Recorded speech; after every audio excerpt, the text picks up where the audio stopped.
Imagine walking into a hospital, right, where the doctors, um, they only celebrate the healthy patients. Oh boy. Yeah, they throw these massive parties for the people being discharged. They sing songs about wellness in the lobby. But, like, Yeah. if you walk in bleeding or broken or asking for pain medication, everyone just kind of looks away. Right. They just ignore you. Exactly. They Oh, tell you to just focus on the positive. They say, well, you'll be healed eventually, so why dwell on the wound today? which is terrifying. It sounds completely absurd. I mean, it sounds Yeah. like absolute medical malpractice. But according to the theological and sociological research we are diving into today, that is precisely the environment being cultivated every single Sunday in thousands of modern congregations. Yeah, specifically within modern evangelical and Baptist churches. Right. We're looking at this massive hidden gap in how modern communities process human suffering. And the sources call it the neglect of corporate lament. So welcome to another deep dive. It's a profound structural failure of language, really, because communities are ultimately defined by the shared vocabulary they use to navigate reality, you know? Yeah. And when a community systematically loses the vocabulary for pain, it doesn't mean the pain just magically disappears. No, of course not. It simply means the sufferers are forced to endure it in complete silence. And the materials we're synthesizing for you today present this rigorous, deeply challenging critique of how this loss occurred and, well, the damage it leaves in its wake. Okay, let's unpack this. Yeah. Because the dissonance here is just jarring. Mhm. If you observe the weekly liturgy, like the Sunday gathering across the Western world today, it is heavily, almost exclusively, characterized by triumph. Oh, absolutely. The aesthetics are engineered for it. Right. You have upbeat, major key music. You have this incredibly positive, victorious messaging from the platform. The whole aesthetic is built around spiritual success. But then you look at the actual human beings sitting in those seats. Real people with real problems. Exactly. Human existence is utterly saturated with grief. You've got people navigating cancer diagnoses, messy divorces, chronic depression, financial ruin, just the sheer brokenness of a fallen world. Yeah, the contrast is stark. So you have this unyielding, high-octane positivity on the stage, clashing violently with the agonizing reality of the pews. And that dissonance points directly to the systemic excision of a very specific practice, which is lament. And we really have to be precise with definitions here. Yeah, how are the sources defining it? Well, lament is not merely crying. It's not just venting your frustrations into a void or like having a therapeutic breakdown. As defined in our sources, biblical lament is a prayer in pain that leads to trust. A prayer in pain that leads to trust. Wow. Yeah. It is the vocalization of sorrow, protest, and deep confusion, but it's directed intentionally toward a sovereign God. It operates as this vital, load-bearing bridge between the agony of your present circumstances and the hope of future promises. That framing really shifts everything. I mean, it means crying out isn't a failure of faith. It's actually the exercise of it. You wouldn't yell at someone if you didn't believe they were in the room to hear you, right? Precisely. You have to believe they are there and that they care. What's fascinating here is the glaring statistical contradiction in the sources. The numbers on this are crazy. Staggering, really. Consider the biblical Psalter. This is the historical hymn book of God's people, right? The foundational text for worship in the Judeo-Christian tradition. Laments comprise approximately 40% of the entire book. 40%. Yes, it is the single largest genre of psalms in the canon. Now, contrast that ancient reality with the modern era. A 2012 analytical study examined the top 100 contemporary Christian worship songs according to the CCLI list. And these are the songs sung by tens of millions of people every week, right? Exactly. Out of those top 100 songs, researchers found that only 5 could even remotely qualify as laments. 5 out of 100. So we went from 40% historically down to 5%. The language of sorrow has virtually vanished from the modern operating system of the church. Essentially gone. So our mission for you today is to pull this apart. We're going to uncover exactly why this vital language disappeared, exploring the historical timeline. We really need to look at the severe psychological and societal damage this silencing causes, too. Oh, absolutely. How it fractures communities and even enables systemic injustice. And finally, we will explore the architecture of grief itself, looking at how reclaiming this lost language might be the only key to genuine, durable resilience in a tragic world. Which is something we all need. Definitely. But to understand how we lost this vital tool, we can't just look at today's Spotify charts. We have to rewind the tape and look at the historical DNA of the church. Yeah, and to find the root of this theological shift, our sources take us back to the Reformation. Specifically, we need to look at Martin Luther in 1518. Okay, 1518. Take us there. During the Heidelberg Disputation, Luther articulated a fundamental distinction between two entirely different ways of viewing God, suffering, and the world. He categorized them as the theologia glory, the theology of glory, and the theologia crucis, the theology of the cross. Set the scene for us a bit. I mean, 1518 Europe is not exactly a comfortable time, right? Not at all. It was brutal. You've got massive political upheaval, widespread disease, and a church hierarchy that is heavily invested in visible power, wealth, grand architecture. So when Luther starts talking about a theology of glory, he's looking at the dominant power structures around him. He is. He's observing a system that expects God to manifest primarily in power, in visible success, and in triumph. The theology of glory is an operational framework that essentially tries to bypass the cross. It wants the good stuff without the pen. Exactly. It desires the resurrection without the crucifixion. It assumes that if you are favored by God, your life will reflect that through victory and comfort. And the theology of the cross. In stark contrast, Luther's theology of the cross recognizes that God is paradoxically revealed in suffering, in weakness, and in humiliation. For Luther and the Reformers, God was frequently experienced as Deus absconditus, the hidden God. Hidden in what sense?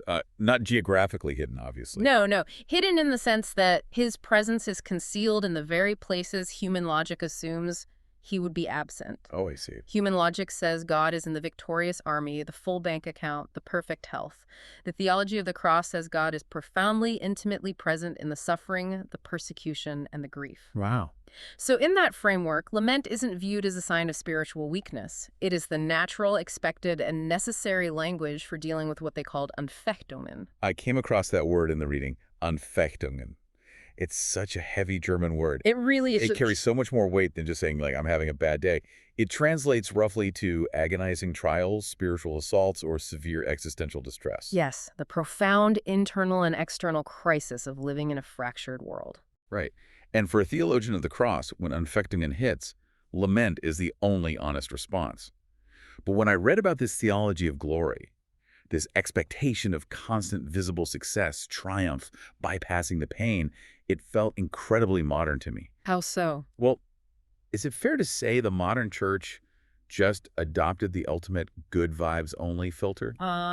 Because it sounds identical to the mechanics of toxic positivity on social media. Oh, that is a highly perceptive connection. It aligns perfectly with the cultural critique in the texts. Think about the psychology of scrolling through a curated feed. Everyone is living their best life.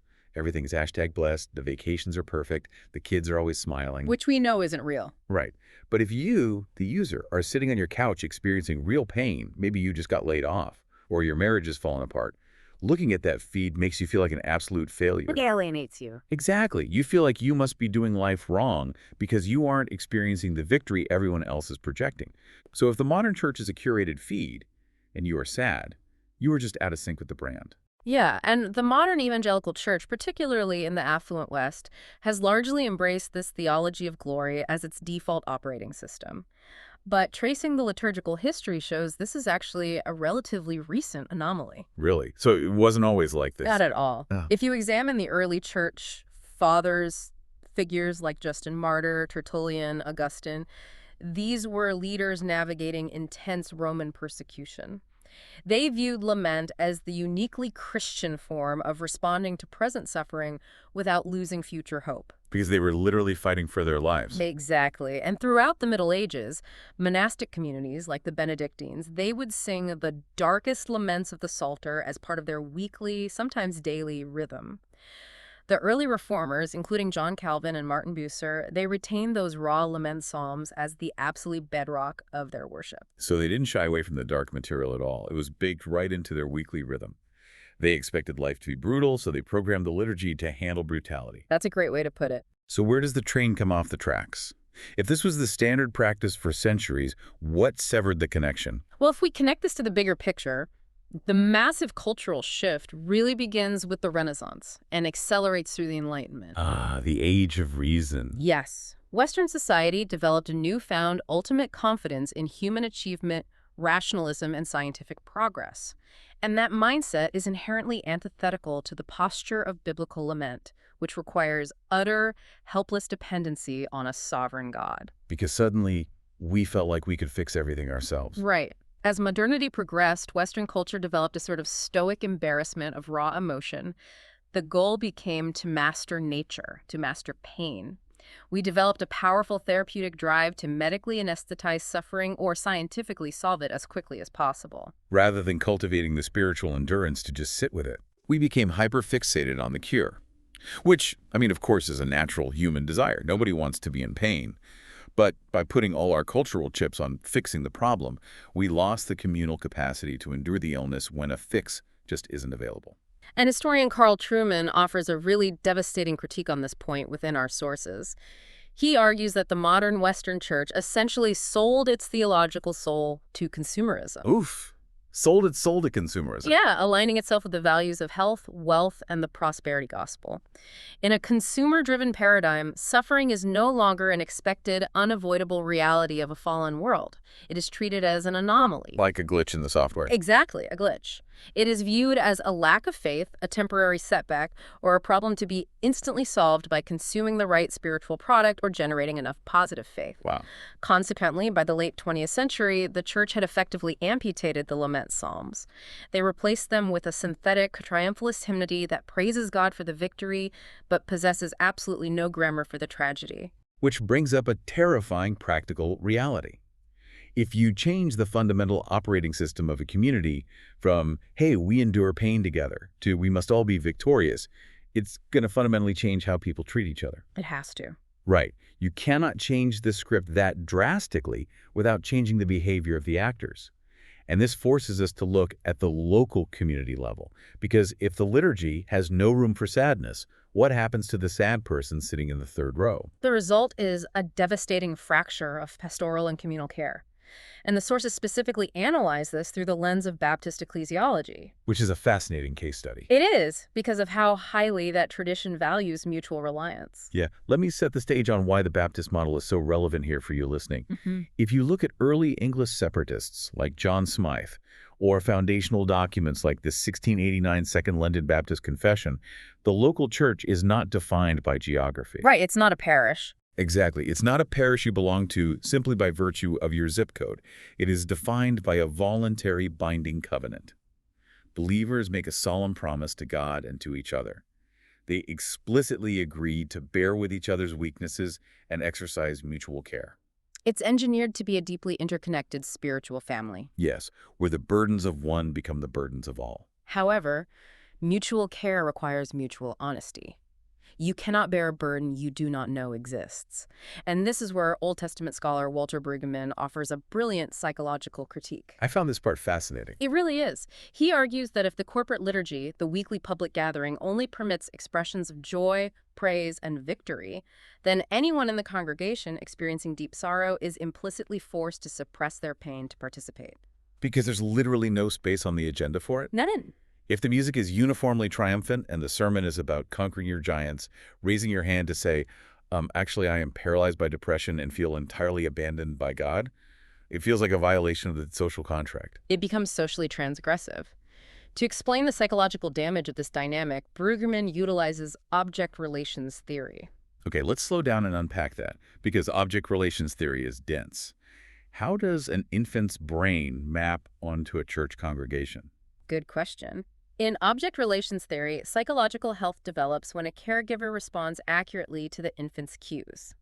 If the infant cries in distress, a healthy caregiver responds with comfort, validating the infant's reality. That makes sense. But imagine a caregiver who only takes initiative, projecting her own moods, and completely ignores or punishes the infant's cries of distress.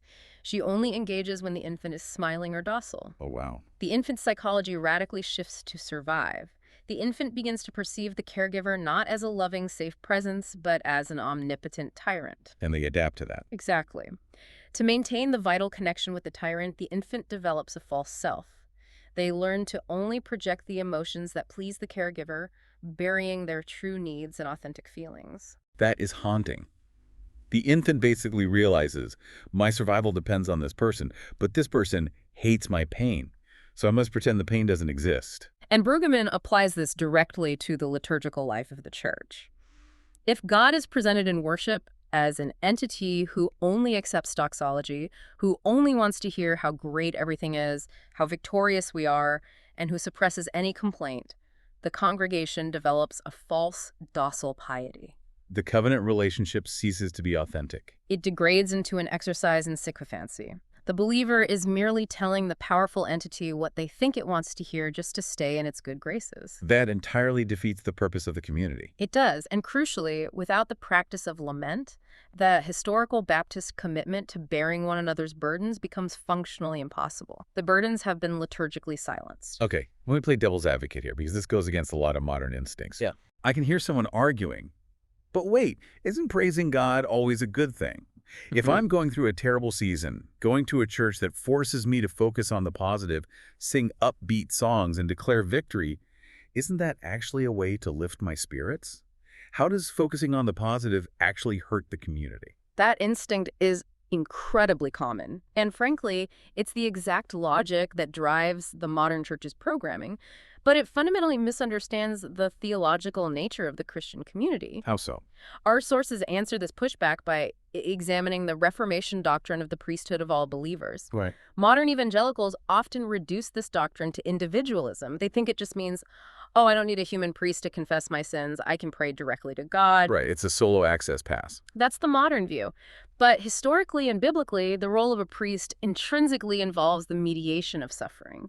A priest absorbs the pain of the community. A priest stands in the gap, bearing the literal blood, sweat, and burdens of the people before God. Ah, so the priesthood isn't just about me and God. It is a communal, load-bearing responsibility. If we are all priests, we are all responsible for carrying each other's grief into the sanctuary. Precisely. When a church practices corporate lament, it is actively exercising its priestly function. It's taking the grief of the widow, the despair of the chronically ill, the confusion of the unemployed, and giving it a voice in the sanctuary. Validating it. Yes. Conversely, a church that refuses to lament completely abrogates its priestly duty. By excluding cries of desolation from public worship, the church is effectively excommunicating the desolate. It sends a subtle but unmistakable message.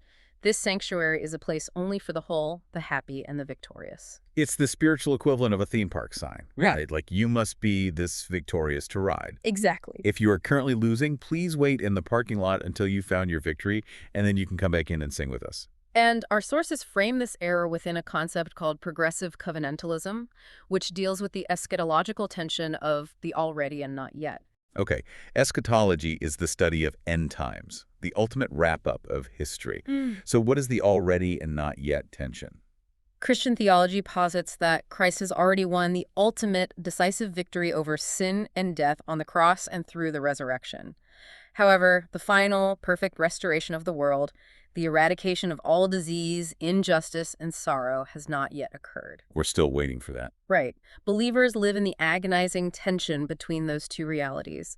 The D-Day landing has happened, the war is definitively won, but the brutal fighting of the European theater continues until VE Day. That's a great analogy. Triumphalism, that theology of glory, demands that the future joy of VE Day be fully realized right now. It collapses the timeline and denies the present casualties. Lament, on the other hand, holds the tension honestly. It allows the church to grip the promises of the future while openly, communally grieving the lingering, devastating effects of the fall in the present. But if a church is structurally incapable of processing the pain of its own members, if it forces them into this psychological false self just to fit the Sunday morning vibe, how could it possibly process the massive systemic tragedies of the outside world? It can't. Right.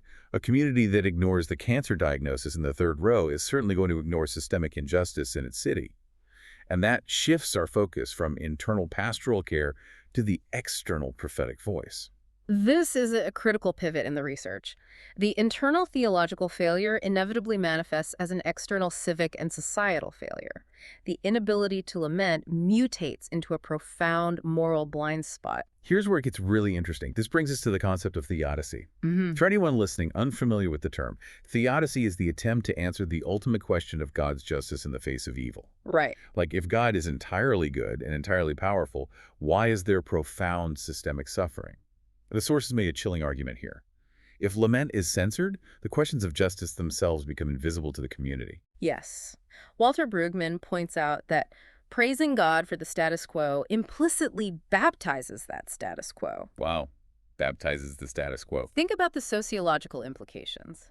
If suffering, dysfunction, and systemic oppression are never voiced to God in protest during corporate worship, the congregation subconsciously absorbs the theology that the current societal arrangement is entirely ordained by God and must simply be accepted. You're just making peace with oppressive systems. You are. You are training the congregation to settle for superficial questions of personal meaning or individual sin, rather than demanding an end to systemic societal harm. So a lack of lament literally pacifies the church. It makes them docile, compliant subjects in the face of injustice because questioning the setup feels like questioning God. Exactly. But if I'm wealthy, comfortable, and benefiting from the system, continuous praise feels entirely natural.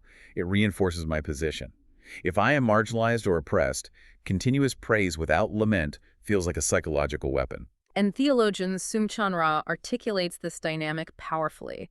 He notes that white American evangelicalism's avoidance of lament is deeply tied to a suburban, success-oriented narrative. Interesting.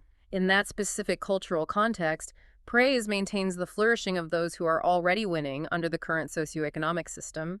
The theology of glory perfectly aligns with the American dream. But the biblical text provides lament as the exact mechanism to shatter that docility. Look at Exodus 3:7. The Israelites are enslaved in Egypt, trapped in a brutal system of forced labor. God doesn't say, I see their quiet, stoic faith. No, he doesn't. He says, I have heard their crying out because of their slave drivers, and I am concerned about their suffering. The communal protest triggered the divine response. And Rah contrasts the white evangelical approach directly with the historical black church tradition, as well as theologies emerging from the majority world, such as liberation or womanist theology. How so? Well, these traditions have historically existed on the margins of power, frequently suffering under systemic oppression, racism, and economic deprivation. Because of that reality, they never had the luxury of losing the language of lament. They needed it to survive. Yes. They utilize it as a potent form of faithful resistance. Lament allows them to prophetically name the evil in the world, validate the suffering of their community, and cry out for divine justice. Praise maintains the establishment. Lament prophetically challenges it. That makes total sense when you look at how different communities respond to real-world horrors. The sources specifically bring up how congregations react to events like racial tension, mass shootings, or the Christchurch Mosque tragedy. It's very revealing. When a community actually possesses the vocabulary of lament, it completely transforms how they interact with the news cycle.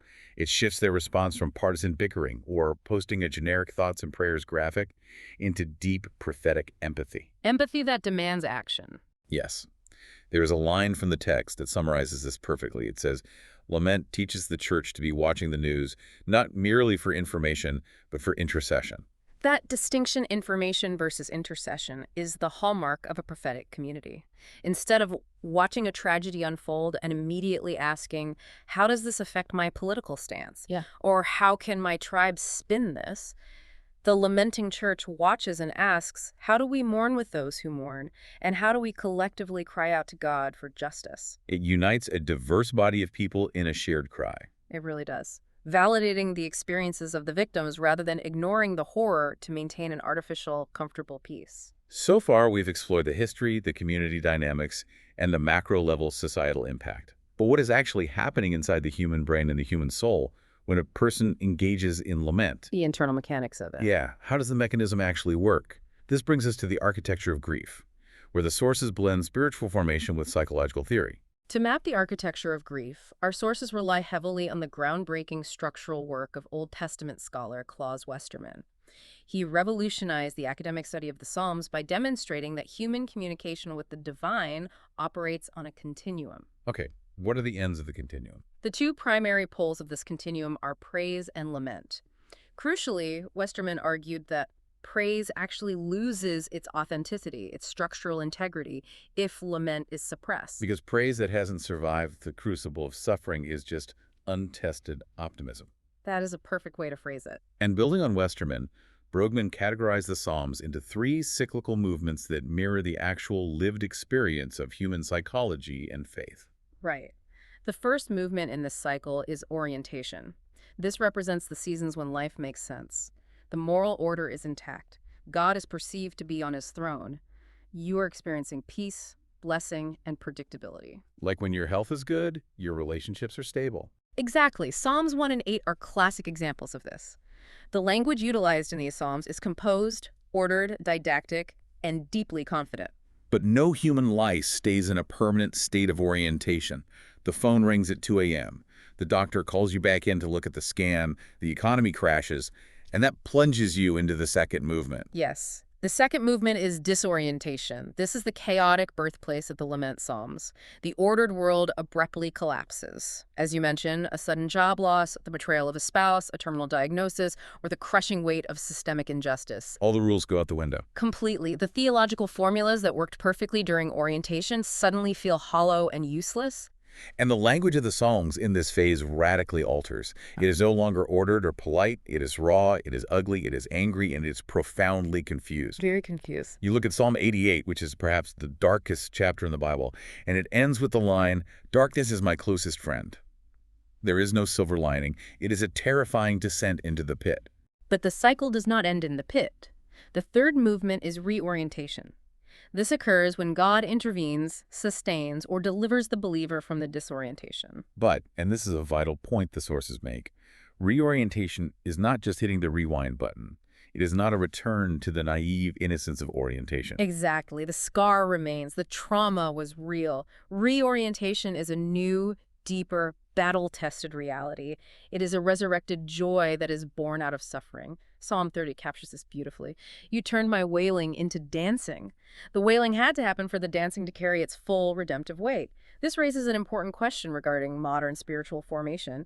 Yeah. If a church constructs a liturgy, a theology, and a culture that loops endlessly between orientation and reorientation, praising God for the good times and praising God for the victory, but they completely skip over disorientation, what does that do to a human being's psychology and faith? Oh man, our sources labeled this exact phenomenon formational malpractice. Malpractice indeed. By skipping disorientation, the church actively cultivates a faith that is perilously fragile and brittle. It's a faith that shatters completely upon contact with real tragedy. A praise-only theology leaves a suffering person with only two agonizing options. What are they? Option 1, they live in psychological denial, forcing themselves to perform an artificial joy, developing that false self we discussed earlier. Option 2, they abandon their faith entirely, assuming that their intense suffering proves God has abandoned them, or that their inability to claim the victory means they are spiritually defective. They break because they don't have the process language to survive the storm. Exactly. But Lament provides that exact language. And what is so fascinating is that Lament is not just random hysterical crying. It is incredibly structured. It is a highly engineered psychological tool. It has a specific anatomy. Yeah, the sources reference Pastor Mark Vrogop's book, Dark Clouds, Deep Mercy, where he outlines the specific four-step spiritual discipline of biblical lament. What are the mechanics of this process? Well, Vrogop identifies a definitive four-step progression consistently modeled in the biblical laments. Step 1 is the turn. In the midst of blinding pain, confusion, or even rage, the sufferer makes a volitional choice not to give God the silent treatment. They turn toward the divine. Which takes a lot of faith. It requires a profound foundational faith simply to believe God is present and capable of hearing the anger. That reframes anger at God entirely. You don't yell at an empty chair. Turning toward God with your fury is an acknowledgement of his sovereignty. So you turn. What is step 2? Step 2 is to complain. This step is often jarring, even offensive to modern sensibilities. The sufferer bluntly and honestly articulates what is wrong with the world. They just lay it out there. They do. The theological logic operating here is crucial. If you truly believe God is good, just, and sovereign, then the presence of evil, death, and suffering is deeply offensive. It is an anomaly in his creation, and it must be named honestly before his throne. You do not sanitize the complaint. So if I turn and I complain, I am essentially venting. But the Psalms don't just wallow in the venting. They don't just state the problem and walk away. They demand action. Is that the pivot to the third step? Yes. Step 3 is to ask. The believer transitions from describing the pain to laying hold of the promises of God. They boldly petition, sometimes using incredibly forceful language, demanding that God act in accordance with his revealed character to bring deliverance, justice, or comfort. They say, "You promise to be a defender of the weak. Defend me now." Wow. Turn, complain, ask, and the final step. The final step is trust. It is vital to understand that in lament, trust is rarely an emotional feeling of peace. It is a volitional, gritty choice to rest in God's sovereignty, even if the circumstances haven't changed 1 millimeter. It is the anchor dropped in the middle of the hurricane. Turn, complain, ask, trust. And here's where the psychological genius of this really crystallizes. The sources connect this four-step process to J.L. Austin's speech act theory. For those who aren't deep into philosophy of language, speech act theory posits that some words don't just describe reality.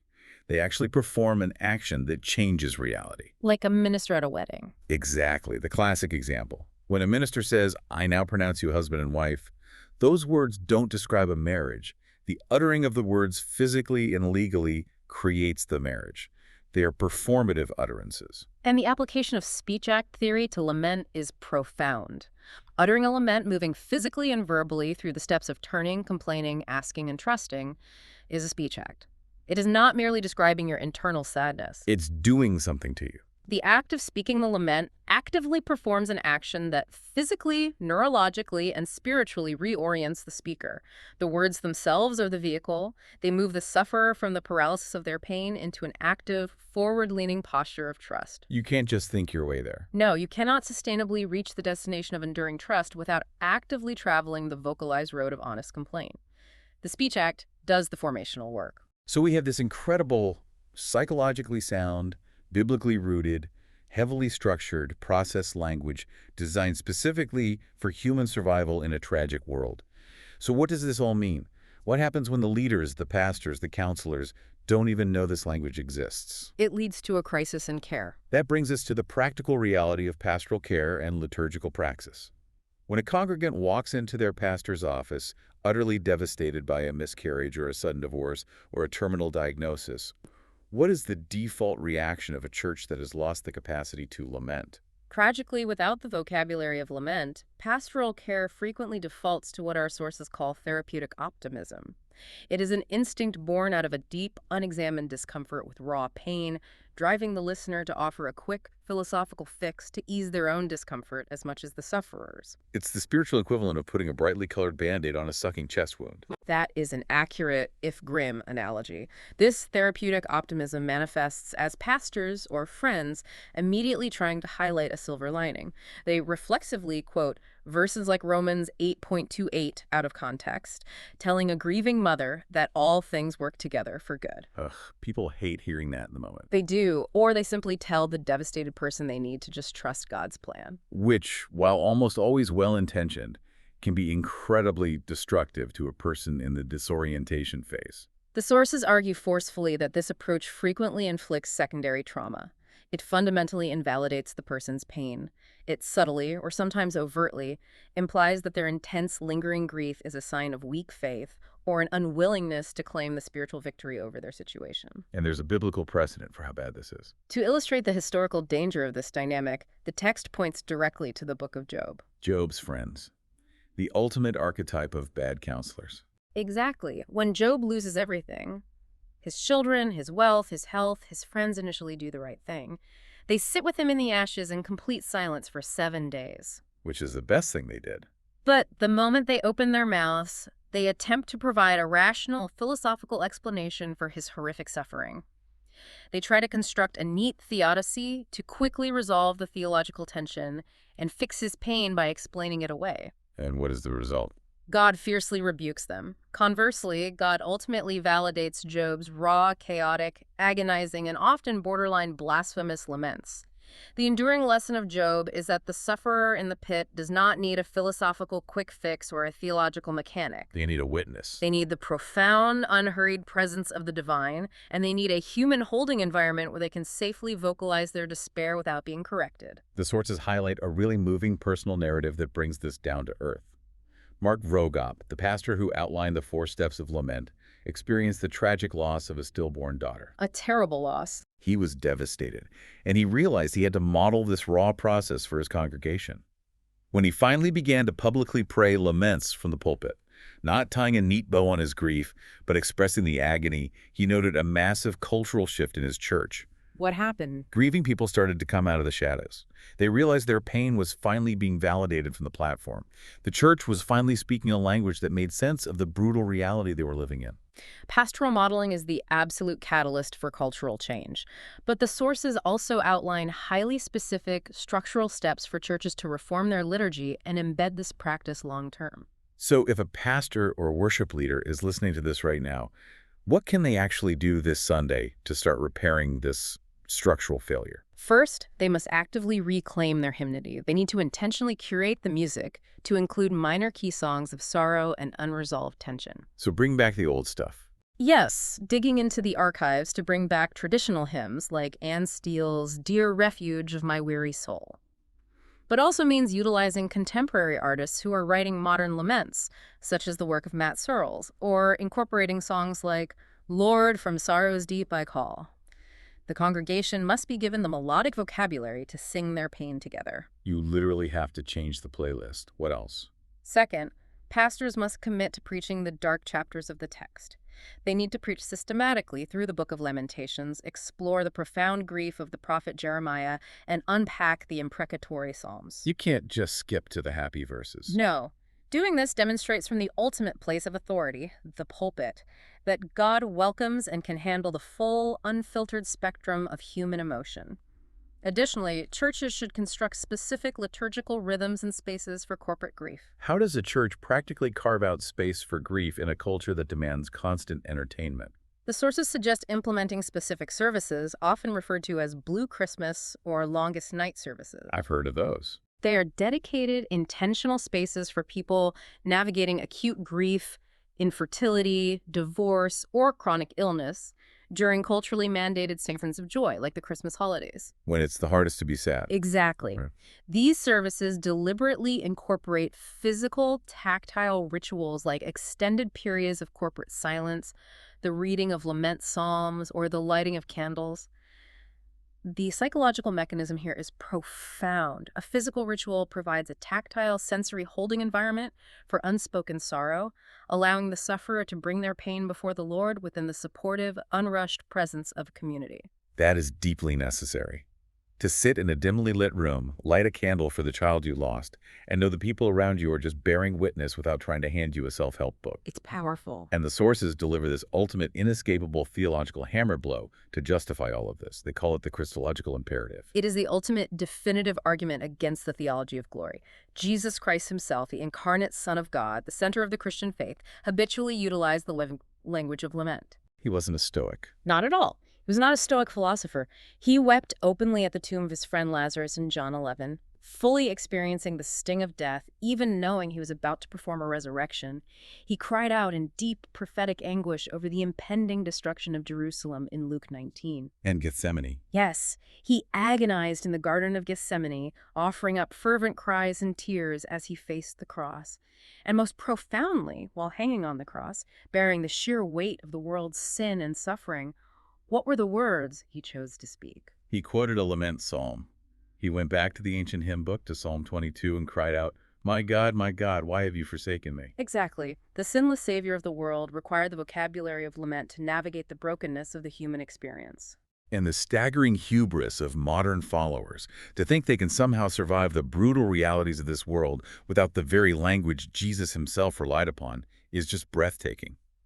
If Jesus needed to lament, how on earth do we think a fog machine, a major key chorus, and a three-point sermon on living victoriously is going to protect us from the agonizing realities of a fallen world? It cannot protect us. A church that refuses to lament has fundamentally lost touch with the suffering of its own Savior, the groaning of creation, and the agonizing lived reality of its own neighbors. To bring this massive journey all together, we've seen today that the absence of corporate lament is not just a stylistic quirk of modern upbeat worship. It is a full-blown catastrophic theological crisis. Absolutely. A church that cannot lament is essentially a fragile hospital that refuses to admit sick people, guaranteeing its own irrelevance when tragedy strikes. But by learning to weep together, by daring to complain honestly to a sovereign God, and by protesting systemic injustice with a unified voice, communities can forge a resilient, unbreakable trust. They move from forced, brittle positivity into true, battle-tested hope. which is what everyone is actually looking for. Exactly. Now, we have talked extensively today about how the church lost its vocabulary for sorrow.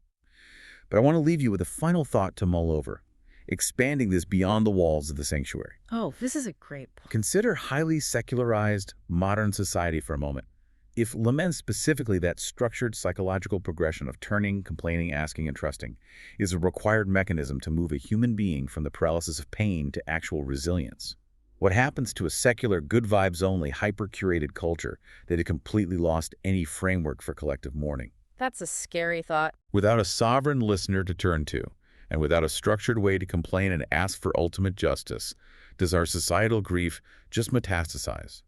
Does all our unprocessed pain simply curdle into endless Twitter outrage, political tribalism, and ultimate despair? If we have no one to cry out to, do we just end up screaming at each other? It certainly seems that way. Thank you so much for joining us on this deep dive. Keep questioning the systems around you, keep learning, and perhaps when the disorientation hits, allow yourself the grace and the courage to honestly lament.